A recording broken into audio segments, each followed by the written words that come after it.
This story is directed by Roger Allers, who did The Lion King. It's the story of a little girl that loses her father, and since this time she cannot speak anymore. She loses her voice. Her mother works in a house where a poet is in house arrest. He's like a political prisoner in house arrest, and she cleans the house of this man. And the story starts a day when the little girl follows the mother to her work, and she meets this man for the first time. And it's the same day that this man supposedly is going to be released after 7 years. And they start a journey together on this day where he's supposed to be released. And many, many things happen along the way. We say 8 poems, and they're very short, that are based on Khalil Gibran's book, The Prophet. And each one of them is directed by a different artist.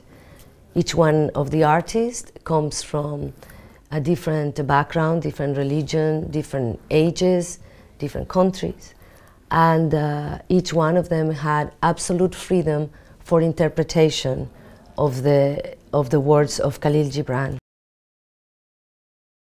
The film also talks about freedom of speech, because the man that is in prison because of his poetry, and the words that he was saying were considered a call for rebellion by the authorities.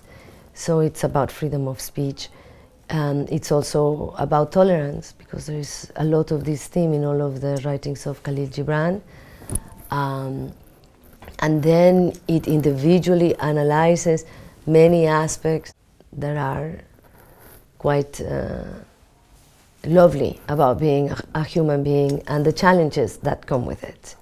So there are many, many messages in the film, including a little girl looking for her voice, which is, I think, a challenge that a lot of us women are still trying to do, to look for our own voice, because we live in a world that is full of systems that were created by men.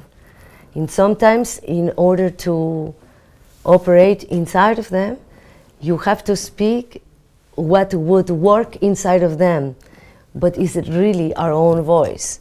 So it is a film that it's not about one thing. We were not trying to say, oh, here is one theme that everybody has to listen. No, it talks about many, many, many things, and in a way from many different perspectives, because we have 9 directors.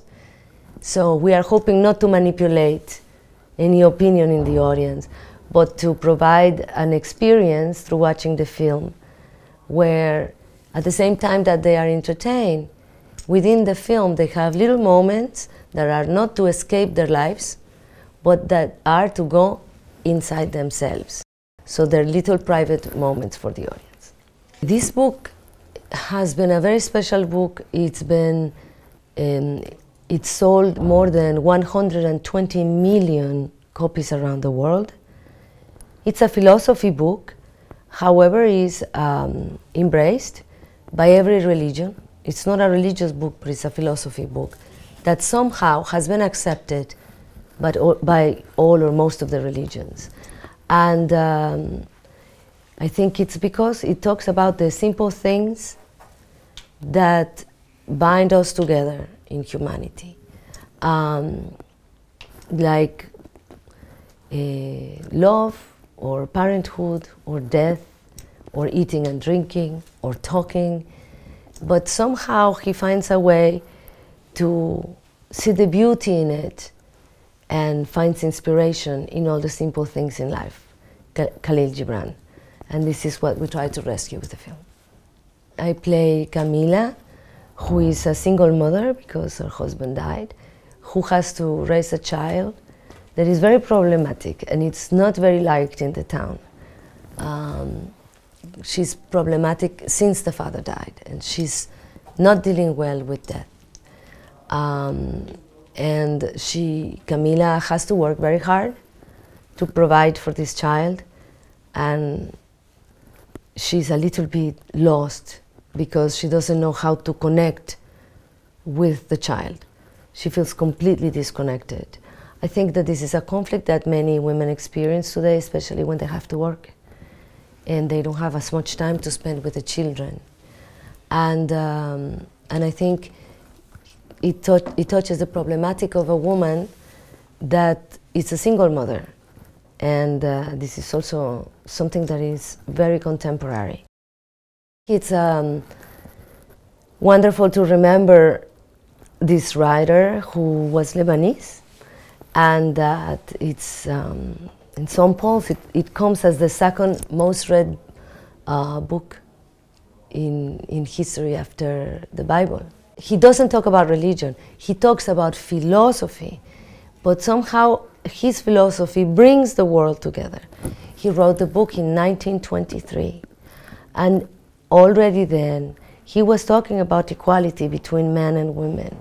So it definitely shows maybe a light on an Arab intellectual that might not be the cliché of what people think Arab men are, especially in 1923. I am very lucky to have grown in a Lebanese family because the sense of family is very, very strong. And also, in my Lebanese family, they were extraordinarily generous to others. And this I saw. My family was usually more generous than most people that I was around.